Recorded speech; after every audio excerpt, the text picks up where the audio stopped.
হাসরের ময়দানে যখন সমস্ত হাসরবাসীকে একত্রিত করবে, আল্লাহ রাব্বুল আলামিন সমস্ত বান্দাদেরকে বলবে, তোমরা আমাকে রুকু করো, সিজদা করো। দুনিয়াতে যেভাবে আমাকে রুকু সিজদা করতে, ইয়াউমা ইউখশাফু আন সাকিন ওয়া ইউদআউনা ইলা সুজুদি ফালা ইয়াস্তাতিউন খাশিআতান আবসারুহুম তারহাকুহুম যিল্লাহ। সূরা কলামের 42 এবং 43 নম্বর আয়াতে আছে, আল্লাহ রাব্বুল আলামিন বলবেন, সমস্ত হাসরবাসীকে আমি সেদিন রুকু করতে বলবো।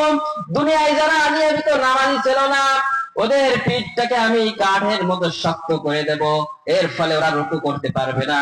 সমস্ত হাসরবাসীর সামনে তারা লাঞ্ছিত অপমানিত হবে। শুধুই তাই নাই, আল্লাহ পাক রব্বুল আলামিন বলেন, এই সমস্ত আসামিকে ডান্ডা বেড়ে পড়া জাহান্নামের শিকল বান টানতে টানতে জাহান্নামের দিকে নিয়ে যা।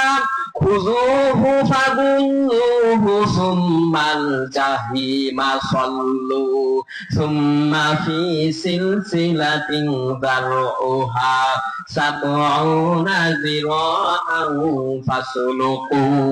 সূরা হাক্কার ভিতরে আছে, আল্লাহ পাক রব্বুল আলামিন বলবেন, জাহান্নামের ফেরেশতাদেরকে বলবো, ধর 70 গজ শিকল দিয়ে ওদেরকে ডান্ডা বেড়ে পড়িয়ে জাহান্নামের দিকে টানতে টানতে নিয়ে যা। যখন জাহান্নামের ভিতরে ওদেরকে নিক্ষেপ করা হবে, তখন জাহান্নামের রক্ষীরা ওদেরকে জিজ্ঞাসা করবে, ইয়াতাসাআলুনা আনিল মুজরিমিন মা সালাকাকুম ফি সাকার।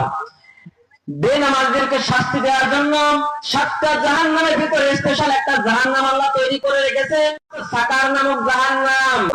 যেই জাহান্নামে কাউকে নিক্ষেপ করা হবে, ফেরেশতারা জিজ্ঞাসা করবে, কেন আজ এই সাকার নামক জাহান্নামে আসলে?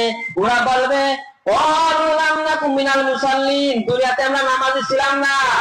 সুতরাং দুনিয়াতে আমরা নামাজি ছিলাম না, এই কথা কি করে হিন্দু বলবে, খ্রিস্টান বলবে? কথা বলে কোন বৌদ্ধ বলবে? সেদিন বলবে শুধু মুসলমানরা। কারণ এখানে মুসল্লিন কারা হয়? মুসল্লি হয় কারা? মুসলমানরা হয়। আপনারা যদি নিয়ত করেন, এই মাহফিল এই কোরআনের ময়দান থেকে নিয়ত করতে পারেন, আজ থেকে আর নামাজ ছাড়বো না, তাহলে কিন্তু এই মাহফিলটা সফল হয়ে যাবে, আর আপনাদের দুনিয়া ও আখিরাতের জীবনটা কিন্তু সফল হয়ে যাবে।